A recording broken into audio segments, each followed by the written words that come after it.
¿Qué tal, amigos? Bienvenidos a una emisión más del programa Ante la Ley, programa que llega a ustedes gracias a la colaboración de la Alianza para la Excelencia Académica APEA. Mi nombre es Guillermo Tenorio y el día de hoy vamos a tener un programa muy interesante, pues abordaremos la problemática del presidencialismo latinoamericano y cómo impacta directamente en los textos constitucionales. Y para hablar de ello tenemos a un invitado al cual le damos las gracias por haber aceptado la invitación y, por supuesto, haber querido estar con nosotros sabiendo que tiene una agenda muy complicada, el doctor Carlos Hackanson, que nos visita del Perú, es decano de la Universidad de Piura de Perú. Muchas gracias, doctor, por acompañarnos. A ti, Guillermo, por la invitación. Y yo creo que el tema nos da para hablar mucho, así que sin mayor preámbulo iniciemos el diálogo ante la ley. Perfecto. Y la primera pregunta que tendría que hacerle, doctor, pregunta obligada sobre los presidencialismos latinoamericanos, es si en realidad podemos decir que en toda Latinoamérica, al menos en papel, existe la democracia. Pues efectivamente hay una democracia formal, ¿no?, que se expresa desde la Constitución, ¿no?, desde los movimientos, partidos políticos, ¿no?, fuera de la Constitución, el contexto, pero luego en cuanto a la democracia material empezamos ya a ver ciertas dificultades, ¿no?, porque hay escenarios en los cuales no hay partidos, sino son clubes, por decirlo así, o menos que partidos son movimientos, o partidos que luego tienen una corta vida, que duran muy poco, ¿no? Y lo más clamoroso que es que cuando termina un partido de gobierno, que es lo que pasa en Perú, por ejemplo, termina su mandato, de tener cerca de 60 parlamentarios, termina con 4. Claro. Eso, desde el punto de vista de democracia material, es muy discutido, ¿no? Ha sido muy complicado para Latinoamérica consolidar los procesos democráticos y consolidarlos, porque al parecer es muy fácil consolidarlos en la Constitución y decir somos un sistema democrático, pero materialmente ha sido muy complicado por muchísimas razones, que en cada sistema pues va siendo completamente distinto. Pero es verdad que Constitución y democracia, normalmente estas reglas del juego democrático deben asentarse en el texto constitucional, ¿no? ¿Qué papel o qué reglas del juego político debemos asentar en el texto de la Constitución? De alguna manera las constituciones ya desde el siglo XVIII, ya el derecho constitucional ya está inventado. Ya no hay más que inventar después del siglo XVIII en materia de derecho constitucional. Hablaremos de algunas otras instituciones modernas, ¿no?, como la revocatoria, ¿no?, que son novedosas en el contexto iberoamericano. Pero en el marco siguiendo hablando, ¿no?, de lo que es la democracia material, yo veo que faltan 3 ingredientes fundamentales para que funcione cualquier forma de gobierno: parlamentarista, presidencialista, semipresidencialista, que son paciencia, tolerancia y empeño. Es que de otra forma no se puede construir. No se puede construir. Claro. Es decir, ahora, por ejemplo, tenemos un escenario interesante, perdón que parta desde mi país. No, desde luego. Que el Perú, en la historia de la República Peruana, no ha tenido 3 gobiernos democráticos consecutivos. Siempre hemos tenido primaveras democráticas. Al segundo o tercer gobierno, golpe. Estamos en el tercer gobierno, ¿no? Primero fue Alejandro Toledo, luego Alan García, hoy en día Ollantumala. Si el presidente de Ollantumala le entrega el mando a un siguiente presidente y este culmina, es un récord histórico. Y es allí, cuando hay continuidad, donde se empiezan a ver los frutos. Claro. Las interrupciones democráticas no han permitido consolidar el sistema y ha quedado todo en un aspecto meramente formal, ¿no? Y es un problema, ¿no? Paciencia, tolerancia, empeño. Y en este tema jugará un papel protagónico las ideologías políticas, ¿no? Sí. A veces, porque es claro que en el escenario político a veces hay gente que está del lado de la izquierda, gente del lado de la derecha, hay radicales, hay reaccionarios, hay conservadores, hay un escenario político, pero esto es propio de la naturaleza humana. Así es. Pero al parecer hay momentos en los que estas ideologías se polarizan y hace que la misma sociedad choque. Y me parece que Latinoamérica ha sido víctima sobre todo de los radicalismos, tanto de derecha como de izquierda, que cuando se quiere construir democráticamente, no se puede construir justamente por la polarización. Así es. ¿Cuál es su opinión al respecto? En materia, por ejemplo, económica, en los años 80 fueron muy claros en hablar de países de izquierda y de derecha, ¿no? Pero yo noto, a lo mejor un economista me puede refutar lo que estoy diciendo, que hoy en día ya no se habla, con materia económica, hablar de izquierda y derecha ya no es tanto así, ahora se habla de partidos de adelante y atrás. Okay. Entonces, no izquierda, derecha, sino adelante y atrás. Los de adelante son los procapitales, ¿no? Y los de atrás, como diría Oppenheimer, sean los espantacapitales, ¿no? Entonces, es lo que hay, lo que existe ahora, ¿no? Como que la ideología ha dejado espacio, ¿no?, a que llegue el pragmatismo, a lo que hay que hacer al margen de lo que uno piense al margen de lo que las ideologías de izquierda piensen, o tiene gobernantes de izquierda que luego pues aplican las medidas económicas capitalistas sin ningún problema. El debate de izquierda se ha ido por otro lado. Hoy en día son temas como, por ejemplo, tristes, como por ejemplo el control de la fertilidad, el aborto, la eutanasia, están atacando estos temas, o matrimonios entre homosexuales, son las banderas ahora de la nueva izquierda, por decirlo así, ¿no? Y los partidos de derecha, lo que supuestamente se puede decir de derecha, o lo que, digamos, están muy centrados, me parece, en los temas económicos de inversión, ¿no? Hay un tema intermedio, que es la inclusión, que en estos países este progreso, entre comillas, viene siendo beneficiado las clases altas y la clase media, pero las grandes mayorías no llegan.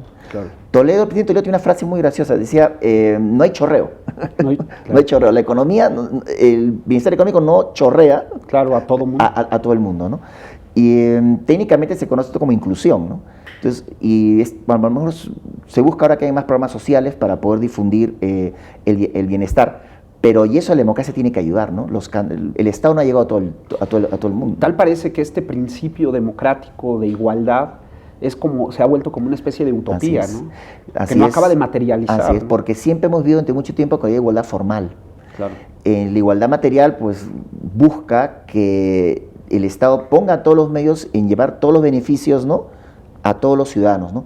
Y eso es difícil, ¿no?, porque las geografías, la política, los conflictos sociales, hoy en día, y esto se ve en Iberoamérica, la inversión minera extranjera, pues muchos países en América se resisten por temor a que afecte la ecología, que es otra bandera también de las tendencias nuevas de izquierda. De izquierda, claro. Y hay un tema que también resulta curioso, porque a veces cuando hablamos de democracia, antes de entrar ahorita a presidencialismo y parlamentarismo, cuando se habla de democracia, a veces en el imaginario colectivo está que ser democrático solamente es la cuestión electoral.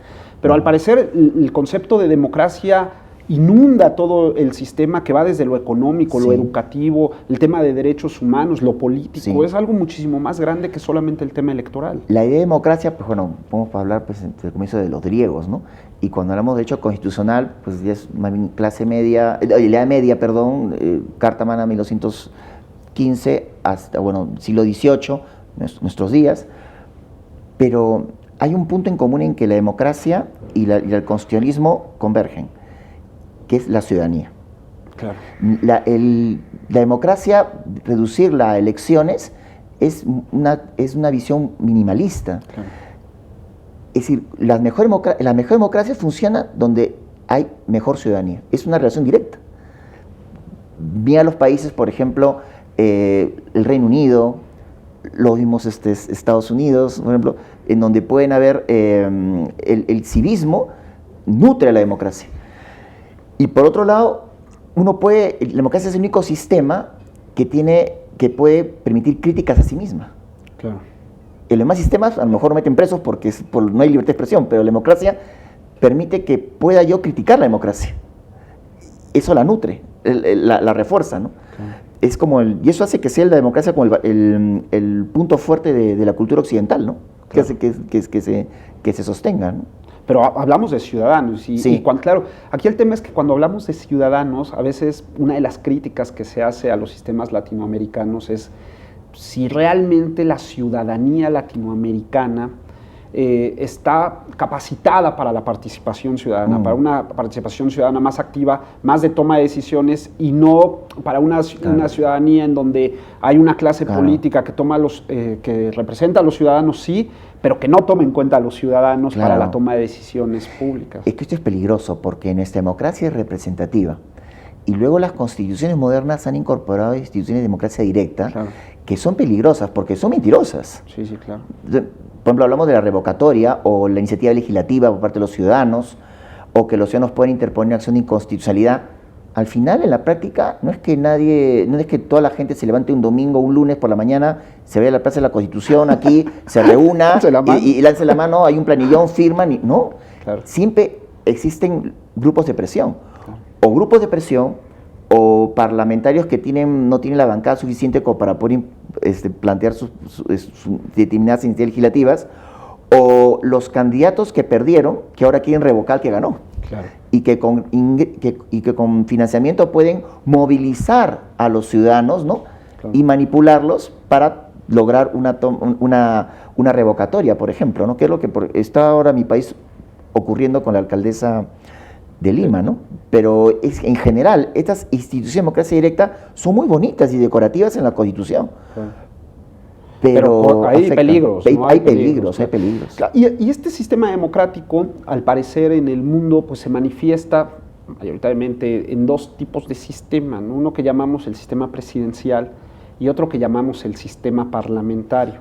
Y al parecer en Latinoamérica algo ha pasado, pero hemos elegido el sistema presidencial. Sí, porque históricamente cuando se emancipa o se independizan las colonias españolas, miraron a Estados Unidos.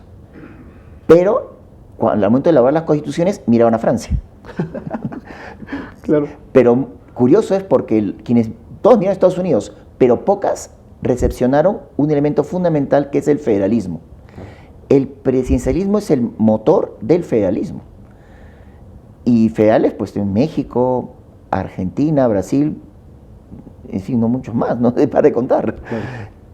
¿Qué ocurre? Que un presidencialismo sin una efectiva división territorial del poder, trae consigo un caudillo. Claro. Siempre hablamos de la separación de poderes desde el punto de vista horizontal, pues nos olvidamos de la separación de poderes desde el punto de vista vertical, que es la efectiva división territorial del poder, ¿no? Y eso da lugar a que se concentre el poder en un titular que luego encima se puede convertir como una especie de salvador, ¿no? Claro. De salvador. Y eso no facilita el equilibrio de poderes, ¿no? Se concentra todo o se convierte en una función presidencialista muy personal. Claro. El presidencialismo no es más poder, que es un error.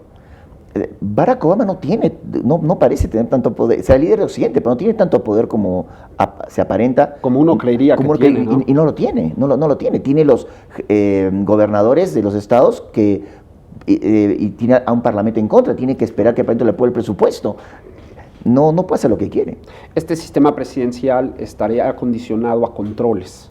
Sí. Controles de poder entre el legislativo, el judicial, el ejecutivo. Así es. Y claro, todo parece que cuando hay una mala puesta en marcha de un sistema presidencial, lo que genera es una especie de dictador.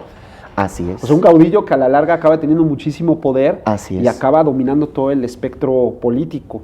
Y al parecer eso nos ha pasado en Latinoamérica durante mucho tiempo. Mucho tiempo. Y luego en el parlamentarismo ocurre algo similar. Es que cuando un partido viene repitiendo las legislaturas y siendo elegido, va copando el poder. Copa el Tribunal Constitucional.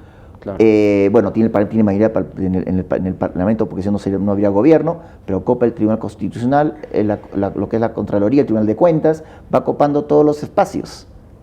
Eso también se puede generar, ¿no? El parlamentarismo tampoco es la panacea. Tampoco es la panacea, tiene problemas. Le propongo que vayamos a un pequeño corte. Claro que sí. Y regresando retomemos el tema de presidencialismo, parlamentarismo, para ya platicar de unos temas en concreto de Latinoamérica, claro que sobre sí. el sistema presidencial.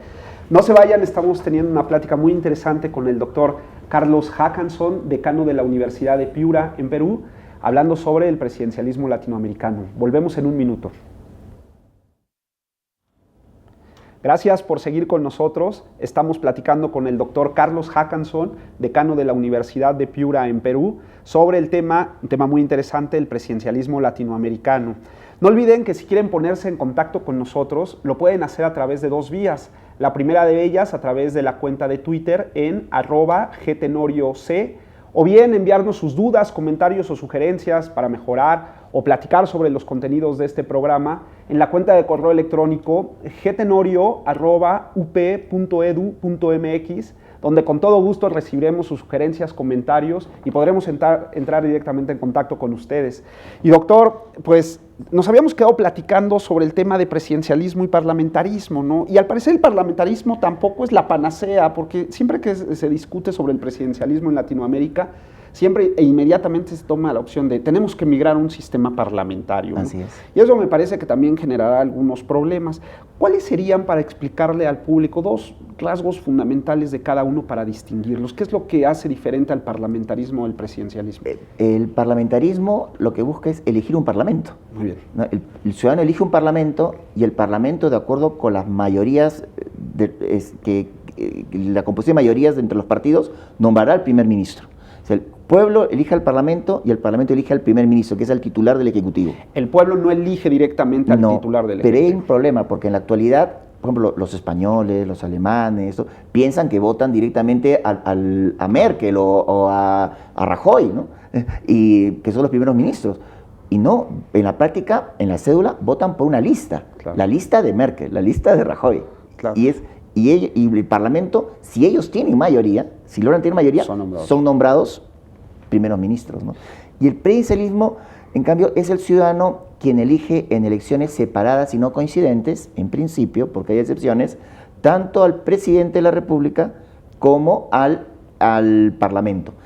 En Estados Unidos se mantiene tradicionalmente que el pueblo elige a las personas, a los compromisarios que van a elegir al presidente. El famoso colegio electoral. El colegio electoral, aunque en la práctica los americanos voten pensando en su candidato, claro, votan por las personas que se comprometen a votar por el presidente. Es como una especie de paso intermedio. Me parece que es más formal que real. Así es, ¿no? Así es. Y luego hay un tema también que a lo mejor sería oportuno.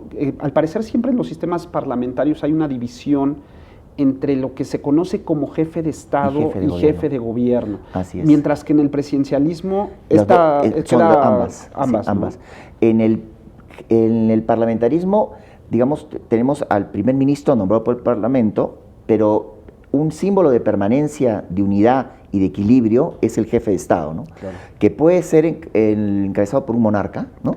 O, como pasa en España, con el rey Juan Carlos, o puede ser encabezado por un civil, como ocurre en Alemania, ¿no? Claro, cuando decimos, y en Latinoamérica puede haber parlamentarismo, hubo casos, ¿no? Chile en una época tuvo un modelo parlamentarista, pero ¿quién será el jefe de Estado? ¿Cómo damos al jefe de Estado? Claro. ¿Quién es el jefe de Estado? Y luego, y el jefe de Estado hay que tener un comportamiento, una actitud, ¿no? No puede interferir en la labor del primer ministro. Claro. Bueno, para la modo de ser latinoamericano esto va a ser bien difícil. Claro. La verdad. Y también yo creo que por ahí viene la idea de que creemos que el presidente es un ser omnipotente, Así ¿no? es. Porque pues, conjuga las dos funciones, la jefatura de Estado y la jefatura de gobierno, dándole un poder importante, pero que, ojo, está limitado, porque en Estados Unidos todos los controles que hay limitan esa función de gobierno. Y luego hay formas mixtas, porque tenemos casos, que es lo que está pasando, por ejemplo, lo menciona el Perú, ¿no? Que cuando el presidente en la práctica no demuestra tener dotes de estadista, que llegó por cualquier razón que no vamos a discutir aquí a la presidencia, hablo en general, de alguna manera en la práctica delega en su presidente del Consejo de Ministros funciones que son más propias de una especie de jefe de gobierno, claro, y el presidente en la práctica se convierte en una especie de jefe de Estado. Jefe de Estado. Esto no lo dice la Constitución expresamente, pero por ejemplo, datos. Si el presidente acude a la sesión del Consejo de Ministros, el presidente la preside. Pero si el presidente de la República no va, la preside el primer ministro.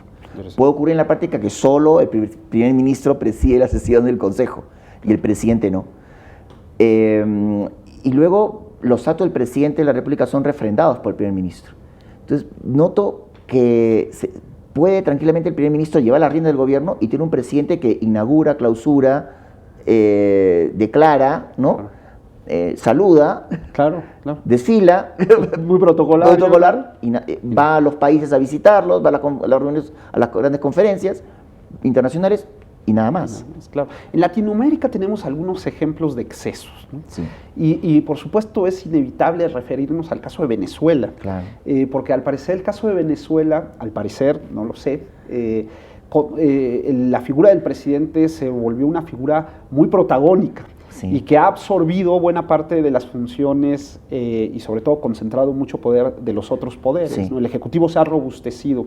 ¿Cuál es su opinión acerca del caso venezolano? El caso venezolano es muy singular porque si bien hemos tenido en la historia de Latinoamérica presidentes omnipotentes, ¿no? En el caso venezolano noto que esa omnipotencia se ha convertido en una franquicia. Sí.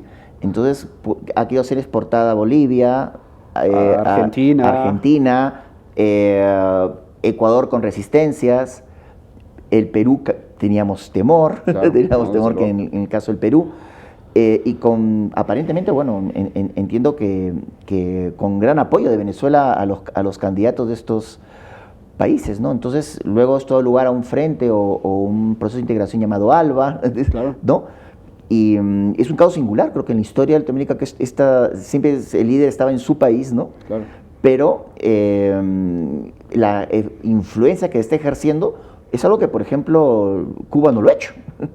Claro. Habrá apoyado de palabra a gobiernos, pero Venezuela tenía una gran capacidad de financiamiento como para poder tener una política más de acción, ¿no? Claro.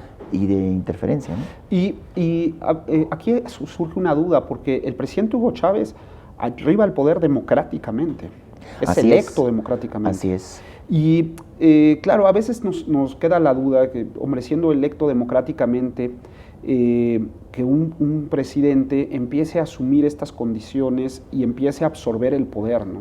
Y a ensancharlo. ¿Hasta dónde el ciudadano tiene la opción de poner resistencia a ello, o definitivamente en un sistema presidencial es muy complicado poner la resistencia, ¿no? Bueno, los ciudadanos, mencionábamos que bueno, el presidente está controlado por el Parlamento, por la resolución del Poder Judicial, pero el ciudadano y los medios de comunicación, de hecho, hacen mucho, ¿no? Una agenda presidencial, una agenda puede verse de alguna manera obstruida porque principalmente el medio de comunicación está en desacuerdo, claro, y tiene que cambiarla. Por eso es que el objetivo de estos presidentes omnipotentes es atacar los medios de comunicación. Inmediatamente. Inmediatamente. Si no, no van a todos poder avanzar. los casos que estaba citado, se me vienen a la mente casos de ataque a los medios de comunicación. Es lo que primero que tienen que hacer, y es el control, ¿no?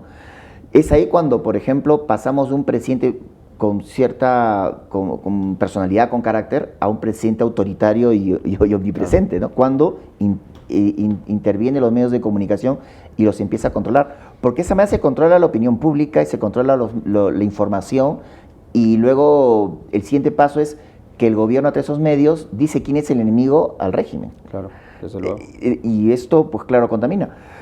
Siempre habrá resistencias, pero luego ocurre lo de siempre, ¿no? Que luego la televisión se convierte en una especie de Matrix en que todo parece que está bien, claro, y luego en la práctica eso no es así. Luego. El caso de Venezuela va a ocurrir, ¿no? Se van a sincerar, si se concluye todo, en fin, no sé, si hay un cambio de régimen, no lo sabemos, tarde o temprano se sabrá las reservas de Venezuela, claro, la situación económica. Desde luego. Hay otro tema que es muy interesante, que es el caso brasileño. Sí. Brasil también ha significado un cambio de paradigma interesante, sí, en la forma de hacer política. Al parecer, sí, el presidente Lula transforma el sistema brasileño. Sí. ¿Cuál es su opinión al respecto? ¿Realmente podemos hablar de Brasil como un ejemplo de democracia moderna en Latinoamérica? Yo lo que veo es que en Brasil son pocos años los que ha estado Lula como para que se dé este cambio tan rápido. Eso es lo sorprendente, ¿no? Brasil se ha convertido, en la época del videopoder, ¿no? Se ha convertido en, ahora, como que ha salido el estrellato, ¿no? Era un sleeper, sí, ¿no? Sí, sí. Y de pronto, por temas de medios y coyuntura, ¿no? Olimpiadas, próximo mundial de fútbol, claro, la próxima visita del Papa. Todo está en Brasil. Todo está en Brasil. Empieza hasta dibujos animados de Río. Sí. Empieza a ser un boom, ¿no? Empieza a ser un boom, mediático. Ya sabíamos, ¿no? que fabricaban armas, que tenían una industria, tecnología, eso era claro. Pero de alguna forma el boom de Brasil es reciente y es algo que no se puede negar que de alguna forma Lula lo ha motivado, ¿no? Ahora, sobre cómo marcha la democracia en Brasil, vamos a ver, hay muchos contrastes, ¿no? Hay mucha gente que pasa necesidad en Brasil y luego, pese a todo, hay un dato interesante que hay que ver, que es el siguiente. Lula ya no gobierna, es Rousseff. Sí. Y se sigue hablando de Lula. Sí, claro. Entonces, eso es curioso, ¿no? No quisiera ahora señalar, pero hay que mantener, no puedo hablar de eras, ¿no? Y la era de Lula no fue muy larga. No obstante, ha cambiado el régimen y aunque sea del mismo partido de presidente Lula, se habla más de Lula que la presidenta. Y no me extrañaría que hay gente que crea que Lula sigue gobernando y no controla el nombre del actual presidente. Desde luego. Es una cosa curiosa y eso en la democracia como que empiezo a tintinear, ¿no? No, desde luego. Quiere decir que también hay un fenómeno ahí interesante de manejo de poder. De manejo de poder, ¿no? Entonces, tras las bambalinas. Es inevitable hablar del tema de Perú, ¿no? Porque Perú cambió mucho. Al parecer el segundo mandato de Alan García se reivindicó. Se reivindicó. Fue muy notable, ¿no? Sí. Inclusive a nivel internacional se habla de un renacimiento peruano, ¿no? De manera muy importante. ¿Qué fue lo que pasó en Perú? Yo creo que en gran medida la continuidad democrática ha dado frutos, ¿no? Luego la transición, luego el gobierno de Alejandro Toledo, Alan García, actualmente el de Ollanta Humala, luego los frutos de un proceso de medidas económicas que desde los 90 se empezaron a tomar, ¿no? Para ordenar la economía en un marco recesivo en los fines de los años 90 terrible, y que luego la economía a partir del año 2001, 2002 empieza a crecer imparablemente mes a mes, y esto no se ha detenido, ¿no? Pero por otro lado hay amenazas, ¿no? Por ejemplo, rebrotes terroristas, ¿no? Claro. El narcotráfico, ¿no? Que ahora de alguna forma contrata a los terroristas para protegerlos, ¿no? Son temas que también, porque nos centramos solo en lo económico, ¿eh? Claro. Y eso, claro, tiene beneficios, pero se está de alguna manera reconstituyendo una clase media que se había casi desaparecido. Y justamente el éxito económico se basa en la pequeña y mediana empresa. Claro. No son en las grandes empresas necesariamente, sino es la pequeña y mediana empresa. Hay grandes problemas de inclusión. El Estado no llega, el Estado peruano no pasa de los 800 metros de altura, ¿no? Claro. O 600, ¿no? Pero 2000, 1200 no llega. No llega. Entonces, eso no, es decir, en los próximos 20 años, si no logramos llevar el desarrollo, ¿no? a todos los rincones del país, pues se estará viviendo una ilusión mediática con respecto al Perú. Evidentemente hay buenas noticias porque estamos venciendo la inflación, claro. Pero, por ejemplo, vencemos la inflación, pero tenemos cuotas de analfabetismo muy altas, que el gobierno anterior las ha reducido, pero siguen siendo altas. En otros países vecinos del Perú es 0% de analfabetismo. Esa batalla no se ha perdido. Y es un tema que tiene que ver con la Constitución, porque la Constitución resuelve el problema diciendo que los analfabetos tienen derecho al voto. Ya no hay discusión. Caramba, claro. Entonces, pero ya no se discute, pero siguen habiendo analfabetos. Claro. Entonces, eso no puede ser. Más bien, si no votara, el tema estaría vivo. El tema estaría vivo. Por supuesto que quiero que voten, pero si ya les has dado voto, dales educación. Claro, porque ¿de qué manera se puede participar? Así es. Si la información que yo puedo obtener ni siquiera la puedo obtener, ¿no? Porque no la capto. No la tienes. O temas dramáticos, que gente viaja 2 días para votar, incluso viajando por el río, llega a la plaza de armas y pregunta por quién voto. Van por temor a que luego sean multados por no votar. Por no votar, claro. Porque el voto es obligatorio en Perú. Entonces, me parece reconocernos, la economía, las medidas sensatas que se han tomado, la reivindicación de un gobierno aprista, ¿no? Que mantuvo las líneas, la sensatez del gobierno actual, ¿no? Que pensábamos que iba a tomar decisiones radicales, pero en el sentido contrario, pero las ha mantenido, como que la economía está en un barco, ¿no? Que sigue y que, y que la política va por otro camino, pero el analfabetismo, el terrorismo, la falta de inclusión social, eso es latente en el Perú todavía. Bueno, son flagelos que persiguen a toda Latinoamérica. A toda Latinoamérica, totalmente. Y es inevitable también hacer una pregunta acerca del tema jurídico, ¿no? Porque al parecer también los sistemas jurídicos latinoamericanos están teniendo una migración. Durante mucho tiempo Latinoamérica estuvo muy encerrada en un sistema positivista, ¿no? Sí. Todo era la ley y en muchos lugares todo sigue siendo la ley. Sí. Pero también es cierto que algunos sistemas han ido variando y han entendido la Constitución de una manera distinta, ¿no? Sí. Han migrado hacia sistemas donde, al parecer, los principios constitucionales sí. se entienden como tales, ¿no? Así es. Como algo que baña todo el ordenamiento jurídico, pero que queda un grado de interpretación que permite una armonización entre la realidad y el sistema jurídico. Sí. Sí estamos teniendo esta migración en Latinoamérica. Sí es una visión correcta pensar esto. Sí, en los países que, por ejemplo, México, Chile, Colombia, Perú, por ejemplo, por mencionarlos, noto que estamos pasando de lo que era una visión legalista a una visión judicialista. Es más, yo diría que ya en algunos países se puede hablar ya hasta de un common law nacional, sí, claro. Porque las sentencias de los tribunales judiciales, donde hay tribunal constitucional, donde el tribunal constitucional está integrado en la Corte Suprema, la Corte Federal, pues vemos que esas sentencias crean precedentes. Y ya no basta leer la Constitución, uno tiene que leer la jurisprudencia, entonces hay un cambio radical. Yo la carrera de Derecho la estudié casi sin sentencias, porque no había, o sea, no eran muy pobres. Claro. Hoy en día un alumno de Derecho no puede dejar de leer la jurisprudencia para poder entender lo que la Constitución es. Y es cierto los principios, ¿no? Las sentencias que se dictan traen consigo los principios, reconocen los principios, y esos principios de alguna manera nos ayudan a entender lo que es la Constitución, ¿no? La Constitución empezó a estudiar sus propios principios, el de unidad, concordancia práctica. Bueno, para el público presente que nos escucha, quizás esto sea un poco heterodoxo, ¿no?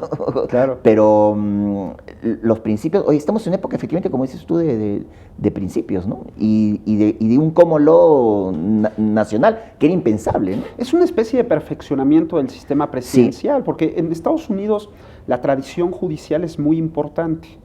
Y en Latinoamérica eso era como uno de los temas que nos faltaba, ¿no? Sí. Y ahora, al parecer, el Poder Judicial ha tomado un protagonismo muy importante, sí.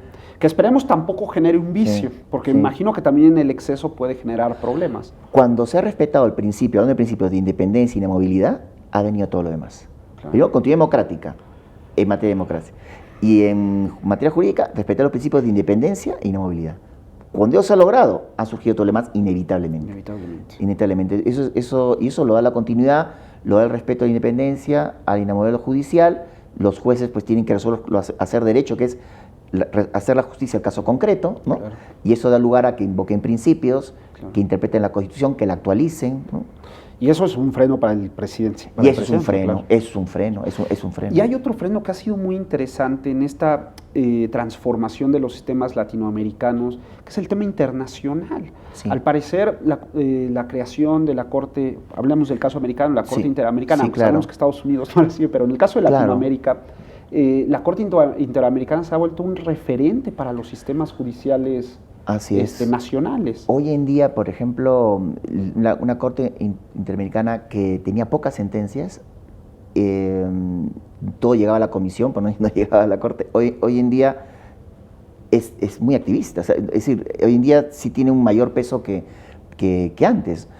Eso es muy bueno. Lo que sí yo digo, y quizá un poco de celos constitucionales, es que hablen de control de convencionalidad. Claro. Porque finalmente cuando hablan de los derechos que contiene la convención son derechos constitucionales, ¿no? Claro. Menos mal que es convención y no pacto, sino convención sería pactabilidad, menos mal. Pero ese control de convencionalidad me parece que bueno, yo le entiendo, lo celebro en la medida que nos da a entender que ha cobrado mayor vida, mayor fuerza una Corte Interamericana y quiere de alguna manera manifestarse con sus pronunciamientos, ya habla de control de convencionalidad. Pero no olvidemos que son materia constitucional lo que ellos están tratando, ¿no? El famosísimo caso chileno, ¿no? Que inclusive los lleva a modificar su constitución. Claro. Pues sí, no va a ser el único caso, va a haber más casos. Va a haber más casos, pone en alerta, ¿no? En el caso mexicano también hemos recibido algunos casos en los que de alguna u otra manera se nos aproxima un cambio constitucional. Así es. Y es la corte más austera, porque incluso no viven en Costa Rica. Claro. no viven en Costa Rica y va a dar lugar a toda una transformación, incluso organizacional, de la corte.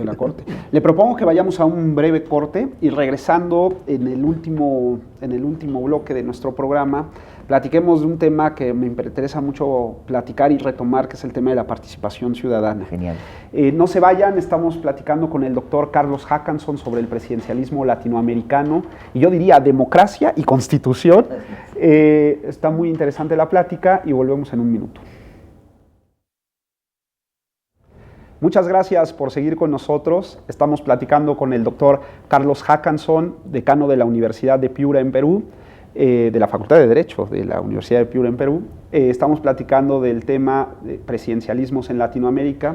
Y pues, doctor, nos hemos quedado platicando acerca de este control de la convencionalidad que ahora se ha puesto muy de moda y pues, sin lugar a dudas representa un desafío a la soberanía nacional entendida bajo la teoría clásica del Estado moderno, ¿no? Como esa capacidad de autodeterminación en donde nadie me puede decir lo que yo tengo que hacer, ¿no?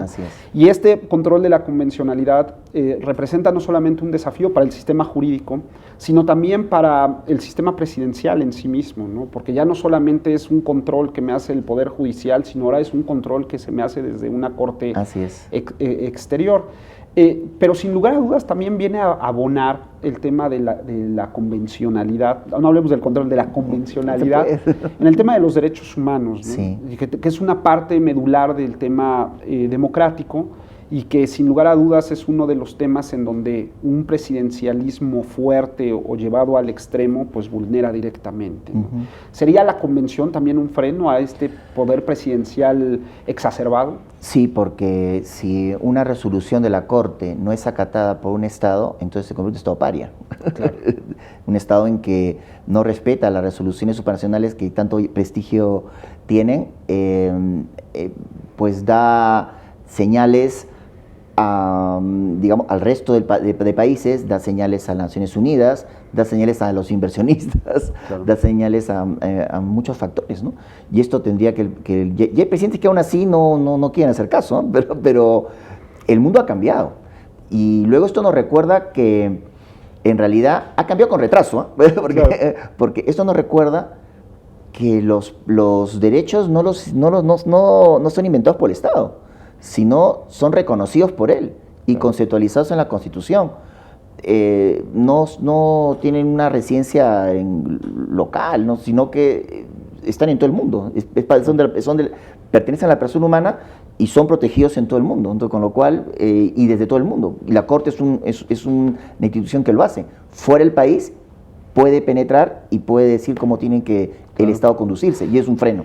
Todavía hasta hace muy poco tiempo, pienso en la última reforma que tuvimos en México en materia de derechos humanos, nuestro texto constitucional refería que los derechos sean otorgados por el Estado, ¿no? Y es parte de una tendencia desde el siglo XIX, en donde se vino construyendo esta idea, ¿no? Que el Estado otorga el derecho, en lugar de que el Estado solamente se limita a reconocer los derechos propios de la naturaleza humana, ¿no? Y aunque la Constitución no reconozca un derecho, no significa que el pueblo deja de tenerlos, sino que eso está en la novena enmienda americana, que está replicada en muchas constituciones en Latinoamérica, ¿no? Y para eso está el Poder Judicial. Lógico. Y para eso está el Poder Judicial. Para eso el Poder Judicial, efectivamente. Sí, desde luego. Hay un tema que me llama mucho la atención y al cual quiero retomar, en realidad dos temas que ya hemos comentado. El primero de ellos, sobre el tema del narcotráfico. México ha padecido en los últimos años una situación muy complicada en materia de narcotráfico, pero al parecer el tema del narcotráfico también está flagelando algunos sistemas latinoamericanos. ¿Cómo podemos desde el sistema ayudar a mejorar el tema? ¿Hay alguna solución en Latinoamérica que se haya pensado? ¿Ustedes allá en Perú están trabajando en algún tema? Bueno, el tema del narcotráfico lo tienen incluso las grandes potencias, Pero esto no yo quiero decir con esto mal de muchos consuletontos, esa no es Claro. la idea. Pero sí es importante fortalecer más el Estado de Derecho. Donde el narcotráfico gana terreno es en aquellos países en que el Estado de Derecho está alicaído, es débil. Y en el caso concreto de un reforzamiento del Estado de Derecho para atacar al narcotráfico es dar, digamos, severas políticas en materia penal, ¿no? Para sancionar, pero de un golpe muy fuerte, ¿no? Claro. A aquellas personas que son detenidas, ¿no? En ese tipo de actividades, ¿no?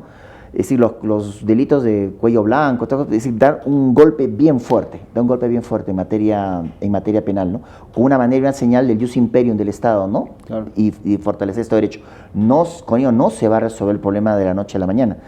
Otras medidas en paralelo que de alguna manera han ayudado es que los agricultores cambien de cultivos, por ejemplo el cacao, pero claro, muy poco en la realidad, porque esto es muy complicado. Es una carrera a largo plazo y en esto conjuga todo, la democracia, el presidente, el poder judicial, el parlamento, la sociedad civil, los jueces, ¿no? Momento y luego la policía, el servicio de inteligencia. Pero ni las grandes potencias siguen luchando contra eso también, sí, es muy complicado. Un tema muy complejo en el que tiene que haber mayor cooperación entre los países. Y el otro tema que quería retomar, no quería dejar de preguntar el tema del narcotráfico, porque es muy interesante que en toda Latinoamérica esté replicando el fenómeno. Y el otro tema que me gustaría retomar es el tema de la participación ciudadana. Tal parece que el ciudadano actual reclama mayor participación porque siente que, ya sea en un sistema presidencial, ya sea en un sistema parlamentario, la clase política sí ha secuestrado la actividad de lo político, ¿no? Sí. Dejando al ciudadano, como decíamos en el primer bloque, reducido a solamente votar. Sí. Y tal parece que los nuevos mecanismos de participación ciudadana, como puede ser el plebiscito, el referéndum, la acción popular o las revocatorias de mandato, se vuelven mecanismos muy atractivos, ¿no? Sí es. Es claro que la ciudadanía tiene que participar activamente, pero también es claro que estos mecanismos de participación ciudadana, como usted lo mencionaba, se pueden volver lejos de una actividad que beneficia al sistema democrático, una actividad que lo perjudique y que genere más enconos. Así es, porque el problema, entiendo yo, de fondo, es la crisis de la representación política. Cuando el ciudadano se siente representado por sus parlamentarios, agradece que la Constitución recoja estos instrumentos para poder de alguna manera sentir que puede tener presencia en las decisiones. Pero repito que nuestra democracia es representativa y si lo vemos bien, en principio la democracia representativa no cierra el paso a los ciudadanos. Lo que ocurre es que los partidos o pseudopartidos o movimientos son clubes cerrados en la práctica que no permiten la renovación. Claro que se puede participar, que los universitarios, pues así como pueden decir que son miembros de un equipo de fútbol, puedan decir que pertenecen a un partido y que se van formando en él, empezando desde colaborando con el partido desde en los mítines, ayudando y haciendo clases, teniendo cierta actividad en su tiempo libre y luego los cuadros se van renovando. Preguntémonos qué tanto se renuevan los cuadros de políticos en Latinoamérica. ¿Con qué tanto tiempo? A veces no, a veces con mucha lentitud. ¿Y qué tan fuertes son los partidos? Y en esto quiero recalcar algo. La democracia finalmente tiene un elemento fundamental que son los partidos, que es el movimiento. Los partidos son, si la democracia es como un sistema, como una pista de carreteras, los partidos son los carritos, son los coches que se mueven por ese sistema. Y esos coches, por ejemplo, tienen que, yo ya que son ómnibus, ¿no? Que tienen que tener la capacidad de poder albergar el mayor número de gente. Y la misión de los partidos es que cada vez haya más militantes. Claro. No sean clubes cerrados de personas que los vemos solos en televisión o en los medios en conferencia de prensa, ¿no? Estas instituciones, sería políticamente correcto que una constitución las quite. Hay un principio que es el que tuvo, retuvo, ¿no? Yo no las voy a retirar porque sería políticamente incorrecto, se tomaría como un retroceso. Claro. Lo que sí es que hay que cuidar mucho, ¿no? Porque hoy en día, por ejemplo, se piensa en el Perú revocar a la alcaldesa de Lima, se han aprobado las firmas y la elección es la revocatoria es en marzo de este año. Y claro, no es la alcaldesa o el alcalde de un pueblo pequeñito, pues en Piura, Es la donde yo vivo. capital del Es de la país. capital, con lo cual es un tema muy mediático. Ya hubo revocatorias, pero bueno, ni hay gente en Perú que ni se ha enterado. Pero como es en la alcaldía de Lima, parece que todo el Perú va a votar, ¿no? Solamente son los limeños. Y es muy mediático, ¿no? Claro, y se sabe que hay gente, evidentemente, que ahí están la gente del sí y del no, y se sabe que hay financiamiento, Claro. se presume quiénes son las personas que pueden estar detrás. Entonces, esto pues, puede traer, al margen de la gestión propia de la alcaldesa, la revocatoria pues, puede distraer la atención política, ¿no? en otros temas, ¿no? Y se puede prestar al revanchismo. Se presta el revanchismo, se sí. presta, en la vida real se presta. El que pierde financia la campaña de la revocatoria. Al año compra el kit electoral y mueve masas para conseguir las firmas. Y es una manera de generar una oposición, ¿no? Y a la larga eso genera inestabilidad en el sistema. Genera inestabilidad. Y es el resfrío de la democracia, es la inestabilidad. Y luego nos preguntamos, cuando hablamos del tema de que tenemos ciudadanos poco educados políticamente, y pensamos en algún sistema europeo, pero pues donde también vemos que en ocasiones estas figuras sirven para lo mismo, ¿no? Sí. Entonces, ahí al parecer, más que tratarse de un tema del sistema, pues sí es un tema de cultura política del aquí y el ahora, ¿no? Del momento determinado donde pues, hay gente que se deja manipular, gente que manipula, y figuras que queriendo ser o dar una solución de participación ciudadana, en realidad lo que generan es o producir inestabilidad en el sistema, ¿no?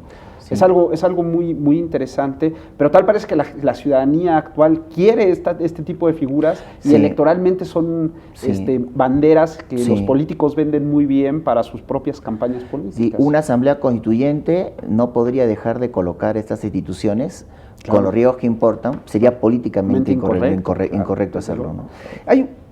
No puedo evitar hacerle una pregunta a futuro. Sé que no estamos aquí en el oráculo de Delfos, pero es inevitable. ¿Cuál es su perspectiva de lo que van a ser las democracias en Latinoamérica?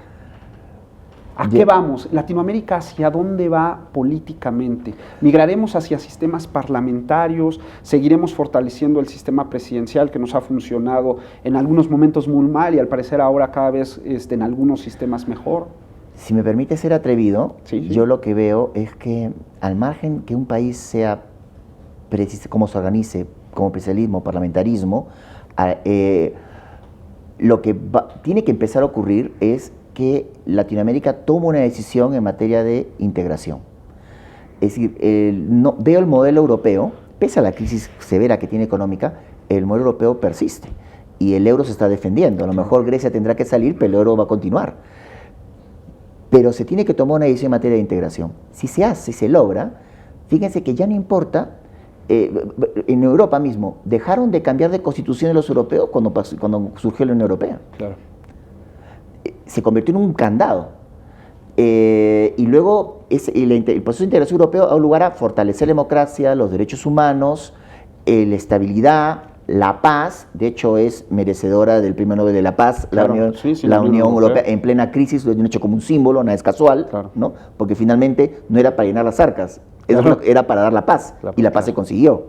No falló la Unión Europea. Entonces, Latinoamérica tendría que hacer lo mismo, ¿no? De tener suena muy idealista, pero ¿por qué razón lo digo? Porque un país que no pertenezca a algún sistema de integración, en el futuro, y en el futuro que me has preguntado, es un país paria. Claro. Es decir, los nuevos bárbaros van a ser aquellas comunidades políticas que no pertenezcan a algún modelo de integración. Y creo que eso tiene que ir Iberoamérica. Ya no se puede ir en solitario. Hoy en día la globalización y de una manera la economía se vuelve a convertir en una actora en que empieza a llevar por el camino, ¿no? Que es necesario crear TLCs, aunque los TLCs no buscan ser integración, es un comienzo para lograr crear este bloque, ¿no? Claro. En el futuro lo que yo veo es que van a haber bloques, el bloque de Asia, el bloque de Europa, el bloque de Latinoamérica, ¿no? Los Estados Unidos es una incógnita, pero Estados Unidos ya es un solo bloque geopolíticamente hablando, ¿no? Claro. Y más es un Estado federal, ¿no? Porque los movimientos de integración como el europeo es un federalismo también, ¿no? Claro. Yo creo que eso es lo que vamos, ¿no? El federalismo tiene una particularidad. Un Estado o una comunidad política puede, es decir, un constitucionalismo, o sea, una comunidad política puede decir no ser federal, ¿no? Y no obstante, pues, un Estado constitucional, ¿no? Un federalismo siempre es constitucional. Claro, sí, desde luego. Por definición. Yo creo que el federalismo es un tema que se tiene que empezar más allá de parlamentarismo, federalismo, es federalismo regional, ¿no? A través de un proceso de integración que obviamente con el futuro no sé si se va a dar, claro, pero estamos en los próximos 100 años. En donde no tendrían cabida estos sistemas autoritarios. Exacto, no tenían cabida, no tienen cabida. Por ejemplo, la Unión Europea no tiene esas caras. Ahora, Merkel ha salido porque, bueno, pues finalmente Merkel da sus condiciones para ayudar, claro, pero en la Unión Europea no ves caras. No hay protagonismo. No ves instituciones. En la Comisión Europea, claro, el Parlamento Europeo, no ves personas, sí, ves, claro, instituciones. Y a eso tenemos que tener, ese es el gran reto, porque todavía en Latinoamérica hay nombres. Claro, ¿no? Todavía hay nombres, todavía hay nombres, ¿no? ¿Podríamos decir que la principal debilidad del sistema latinoamericano sigue siendo la pobreza? Sí, porque la pobreza produce el analfabetismo, la pobreza de alguna manera también da lugar bueno, es decir, no entendamos, la pobreza espiritual, que es muy rica. Eso hay que decirlo, la pobreza espiritual es muy rica, ¿no? Como hay ricos que son muy pobres, claro, espiritualmente hablando. Pero la pobreza en términos económicos, claro, no genera oportunidades. Claro. No genera oportunidades. Y las oportunidades dan lugar a grandes sorpresas, ¿no? Dan lugares a grandes líderes, ¿no? Desde luego. Entonces sí es un gran problema, ¿no? Doctor, ha sido un gusto tenerlo con nosotros. A ti por la invitación, Guillermo. Podríamos quedarnos platicando horas de este tema. Nos vamos a quedar platicando horas. Nos vamos a quedar platicando. Le agradecemos mucho que nos haya abierto un espacio en su agenda para poder estar con nosotros.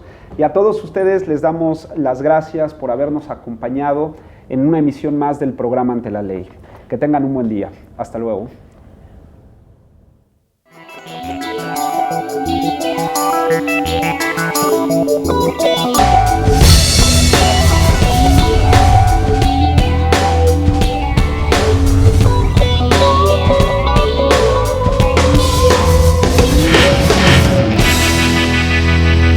Sí.